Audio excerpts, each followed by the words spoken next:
जय हिंद दोस्तों अगर आज हरियाणा में चुनाव हो जाएं तो वहां किस पार्टी की सरकार बन सकती है। चलिए आज हरियाणा में होने वाले विधानसभा चुनावों का विश्लेषण करते हैं और जानते हैं कि क्या रहेगा चुनावी रिजल्ट अगर आज हरियाणा में चुनाव हो जाएं तो। दोस्तों हरियाणा में लोकसभा की 10 सीटें आती हैं, जिसमें पिछली बार जहां बीजेपी ने 10 की 10 लोकसभा सीटें जीती, वहीं इस बार भारतीय जनता पार्टी को 5 सीटों का नुकसान उठाना पड़ा और इंडियन नेशनल कांग्रेस ने यहां 5 सीटों पर कब्जा कर लिया। जहां बीजेपी को 2019 के मुकाबले 5 सीटों का नुकसान उठाना पड़ा, इसके साथ साथ बीजेपी को वोट परसेंटेज में भी गिरावट देखने को आई। दोस्तों भारतीय जनता पार्टी को जहां 2024 के लोकसभा चुनाव में 46.11% वोट मिले, वहीं इंडियन गठबंधन को 47.61% वोट शेयर मिले। दोस्तों इंडिया गठबंधन ने यहां भारतीय जनता पार्टी से 1.5% वोट शेयर ज़्यादा प्राप्त किया। इससे ये अनुमान लगाया जा रहा है कि अगर इंडियन नेशनल कांग्रेस ठीक से टिकट का वितरण कर ले और एकजुट होकर चुनाव लड़ ले तो कांग्रेस की भारी बहुमत की सरकार हरियाणा में बन सकती है और हरियाणा में 10 साल से सत्ता पर बैठी बीजेपी की सरकार को अपनी सत्ता गंवानी पड़ सकती है। दोस्तों 2019 में हुए हरियाणा के अंदर विधानसभा चुनावों में टोटल 90 विधानसभाओं में से 40 पर भारतीय जनता पार्टी ने जीत हासिल की, 31 पर इंडियन नेशनल कांग्रेस ने जीत हासिल की, 10 पर जेजेपी ने जीत हासिल की और 9 अन्यों के खातों में आए। अब बहुमत की सरकार बनाने के लिए चाहिए थे 46 विधायक, मगर 46 विधायक किसी भी पार्टी के पास में नहीं थे। इसलिए भारतीय जनता पार्टी और जेजेपी ने साथ मिलकर के सरकार बनाई, जिसमें भारतीय जनता पार्टी का मुख्यमंत्री और जेजेपी का उप मुख्यमंत्री रहा। दोस्तों इस विधानसभा का विश्लेषण हम विधानसभा के साथ साथ डिवीजन और डिस्ट्रिक्ट वाइज भी करेंगे। तो चलते हैं दोस्तों सबसे पहले अंबाला डिस्ट्रिक्ट में। दोस्तों अंबाला डिवीजन के अंदर पंचकुला, अंबाला, यमुनानगर और कुरुक्षेत्र ये 4 डिस्ट्रिक्ट आती हैं, जिसमें पंचकुला में 2, अंबाला में 4, यमुनानगर में 4 और कुरुक्षेत्र में 4। इस डिवीजन में दोस्तों टोटल 14 विधानसभाएं सीटें आती हैं। इसके बाद आता है करनाल डिवीजन, जिसमें कैथल, करनाल और पानीपत ये 3 डिस्ट्रिक्ट आती हैं और इन तीनों डिस्ट्रिक्ट के अंदर टोटल विधानसभाएं 13 आती हैं। इसके बाद आता है रोहतक डिवीजन, जहां सोनीपत, भिवानी, चरखी दादरी और रोहतक ये 4 डिस्ट्रिक्ट आती हैं, जिसमें टोटल 16 विधानसभा सीटें आती हैं। हिसार डिवीजन, दोस्तों हिसार डिवीजन के अंदर जींद, फतेहाबाद और सिरसा ये 3 डिस्ट्रिक्ट आती हैं और इन 3 डिस्ट्रिक्ट के अंदर दोस्तों 13 विधानसभा सीटें आती हैं। इसके बाद गुड़गांव डिवीजन के अंदर महेंद्रगढ़, रेवाड़ी और गुड़गांव ये 3 डिस्ट्रिक्ट आती हैं और 3 डिस्ट्रिक्ट के अंदर दोस्तों 11 विधानसभा सीटें आती हैं। इसके बाद आता है फरीदाबाद डिवीजन।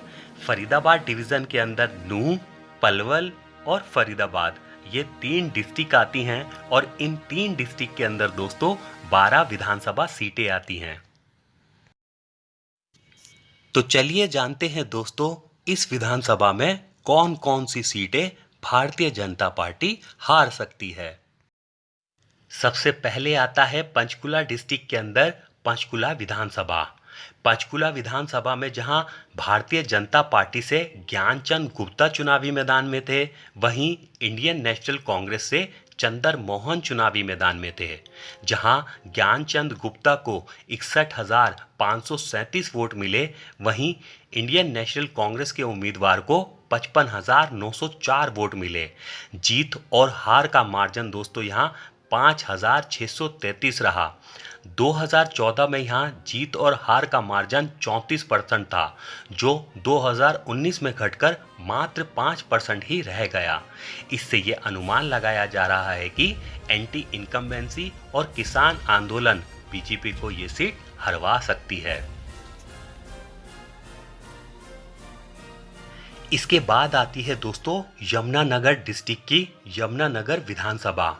दोस्तों यमुनानगर विधानसभा में भारतीय जनता पार्टी को टक्कर देने वाले और सिर्फ 1455 मार्जिन से हारने वाले उम्मीदवार का नाम था दिलबाग सिंह, जो यहां से इंडिपेंडेंट चुनाव लड़ रहे थे। जहां घनश्याम दास को 64,848 वोट मिले, वहीं दिलबाग सिंह को 63,393 वोट मिले। 2009 में यहां दिलबाग सिंह विधायक रहे थे, लेकिन 2014 में यहां घनश्याम दास ने इन्हें हार का मुंह दिखाना पड़ा और हार जीत का मार्जिन 18% रहा। मगर यही मार्जिन 2019 में घटकर सिर्फ 1% रह गया। इसके साथ ही दोस्तों सरकार की तरफ से एंटी इनकम्बेंसी और लोगों से दिलबाग सिंह की करीबी इस बार इन्हें जीत दिलाने में अहम किरदार अदा कर सकती है। इसके बाद आती है थानेसर सीट। दोस्तों थानेसर सीट से भारतीय जनता पार्टी ने पिछली बार सुभाष सुधा को चुनावी मैदान में उतारा था।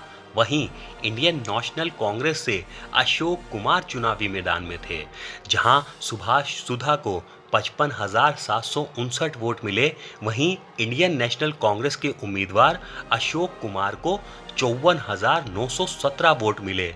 दोस्तों यहां जीत और हार का मार्जिन महज 842 वोट का रहा।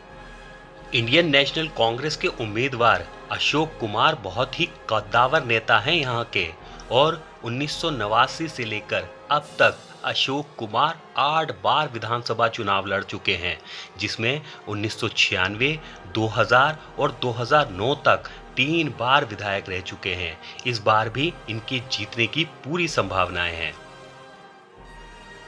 चलते हैं दोस्तों पेहोवा विधानसभा। पेहोवा विधानसभा में दोस्तों भारतीय जनता पार्टी से चुनावी मैदान में थे संदीप सिंह, और इंडियन नेशनल कांग्रेस से चुनावी मैदान में थे मनदीप सिंह। जहां संदीप सिंह को 42,613 वोट मिले, वहीं मनदीप सिंह को 37,299 वोट मिले। दोस्तों जब 2014 में यहां से मनदीप सिंह चुनाव लड़ रहे थे, तब इनकी जीत और हार का मार्जिन 12% से भी ज़्यादा था, और मनदीप सिंह 2014 में तीसरे नंबर पर आए थे। मगर 2019 में मनदीप सिंह ने हार के मार्जिन को ना ही कम किया, बल्कि दूसरी पोजीशन पे आ गए। यहाँ हार का मार्जिन महज 3% रह गया। इससे पूरी संभावनाएं नजर आती हैं कि इस बार ये सीट मनदीप सिंह की झोली में जनता डाल सकती है। कैथल विधानसभा सीट। दोस्तों कैथल विधानसभा सीट पे भारतीय जनता पार्टी से लीला राम मैदानी चुनावी मैदान में थे, और यहाँ से कांग्रेस पार्टी के कद्दावर नेता रणदीप सिंह सुरजेवाला चुनावी मैदान में थे। जहां लीला राम को 72,664 वोट मिले, वहीं रणदीप सिंह सुरजेवाला को 71,418 वोट मिले। दोस्तों यहां जीत और हार का मार्जिन महज 1246 रहा। रणदीप सिंह सुरजेवाला यहां से 3 बार चुनावी मैदान में उतर चुके हैं, जो 2009, 2014 और 2019 था, जिसमें 2009 और 2014 विधानसभा चुनाव में उन्हें जीत का मुंह देखना पड़ा, लेकिन 2019 के अंदर रणदीप सिंह सुरजेवाला हार गए। मगर इस बार रणदीप सिंह सुरजेवाला की पूरी उम्मीद रहेगी इस चुनाव को जीतने की, क्योंकि अगर हरियाणा में कांग्रेस की सरकार बनती है तो रणदीप सिंह सुरजेवाला प्रबल दावेदारों में से एक रहेंगे मुख्यमंत्री बनने के। राय विधानसभा सीट।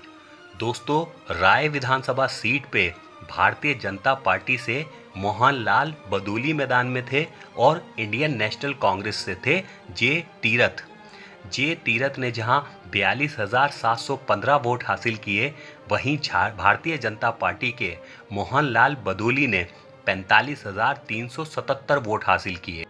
यहाँ दोस्तों जीत और हार का मार्जिन महज 2662 रहा। इस विधानसभा चुनाव में जे तीरथ दहिया 3 बार अपनी किस्मत आजमा चुके हैं, जिसमें उन्हें 2009 और 2014 में सफलता हाथ लगी, लेकिन 2019 में 2662 वोटों से राय की जनता ने उन्हें हार का स्वाद चखाया। इस बार इनकी भी जीत की संभावनाएं पूरी हैं। रतिया विधानसभा एससी सीट। दोस्तों रतिया विधानसभा एससी सीट रिजर्व्ड है। यहाँ से लक्ष्मण नापा भारतीय जनता पार्टी से चुनावी मैदान पे थे, वहीं जरनैल सिंह इंडियन नेशनल कांग्रेस से चुनावी मैदान में थे।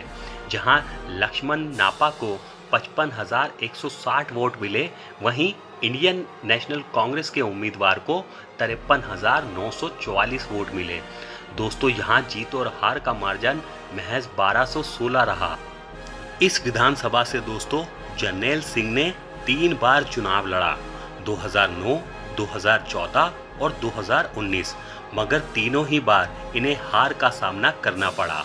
मगर हर चुनाव में इनकी हार का मार्जिन भी घटता चला गया और 2019 में यहाँ चुनाव का मार्जिन घटकर महज 0.67% ही रह गया। इस बार पूरी संभावना है कि यह चुनाव जीतने में सफल रहेंगे और इनकी किस्मत में भी एक जीत दर्ज हो जाएगी। होडल विधानसभा। दोस्तों यह सीट भी एससी रिजर्व सीट है। दोस्तों यहाँ से भारतीय जनता पार्टी से चुनावी मैदान में थे जगदीश नायर और इंडियन नेशनल कांग्रेस से चुनावी मैदान में थे उदय भान। जहां जगदीश नायर को 55,834 वोट मिले, वहीं उदय भान को 52,477 वोट मिले। जीत और हार का मार्जिन 3,334 रहा। 2009 में यह असेंबली अस्तित्व में आई। इस असेंबली में उदय भान 3 बार चुनाव लड़ चुके हैं। 3 बार में से 1 बार इनको जीत हासिल हुई और 2019 का चुनाव ये बहुत कम मार्जिन से हारे। इस बार इनकी भी जीत की पूरी संभावनाएं हैं। बदखल विधानसभा। दोस्तों बदखल विधानसभा से भारतीय जनता पार्टी से थे सीमा तिरखा और इंडियन नेशनल कांग्रेस से थे विजय प्रताप सिंह। जहां सीमा तिरखा को 58,550 वोट मिले, वहीं विजय प्रताप सिंह को 56,005 वोट मिले। जीत और हार का मार्जिन दोस्तों यहां 2545 वोट रहा। विजय प्रताप सिंह महेंद्र प्रताप सिंह के बेटे हैं और इनके पिता यहां से 2009 और 2014 में 2 बार चुनाव जीत चुके हैं, मगर महेंद्र प्रताप सिंह अपना पहला चुनाव हार गए। इस बार इनकी भी जीत की संभावनाएं पूरी बनती है। तो दोस्तों ये 10 विधानसभाएं सीटें ऐसी थी जिनके चांस पूरे बन रहे हैं कि ये भारतीय जनता पार्टी हार जाए। इसके अलावा जननायक जनता पार्टी का इस लोकसभा चुनाव में बेहद खराब प्रदर्शन रहा। इससे इस बार पूरी संभावनाएं बन रही हैं कि जननायक जनता पार्टी शायद ही अपनी कोई सीट बचा सके। और लोकसभा में कांग्रेस पार्टी का बेहतरीन प्रदर्शन यह दर्शाता है कि इस बार कांग्रेस को बहुत मजबूत स्थिति में नजर आने वाली है हरियाणा विधानसभा चुनाव में। बीजेपी की वह 10 सीटें जिसका अभी विश्लेषण हुआ और जननायक पार्टी की 10 सीट, साथ ही कांग्रेस का बेहतरीन प्रदर्शन ये अनुमान देता है कि इस बार कांग्रेस को 25 से 30 सीटों का फायदा होने जा रहा है हरियाणा विधानसभा चुनावों में। अगर दोस्तों ऐसा हुआ तो कांग्रेस के खाते में इस विधानसभा चुनावों में 56 से 61 सीटें आ सकती हैं और कांग्रेस के पूरे चांस हैं इस बार मजबूत सरकार बनाने के। बस शर्त यह है कि कांग्रेस एकजुट होकर लड़े। तो दोस्तों मेरा ये विश्लेषण पसंद आया हो तो कृपया चैनल को लाइक और सब्सक्राइब करना ना भूलें। इंतजार कीजिए अगली वीडियो का। तब तक अपना बहुत ख्याल रखें।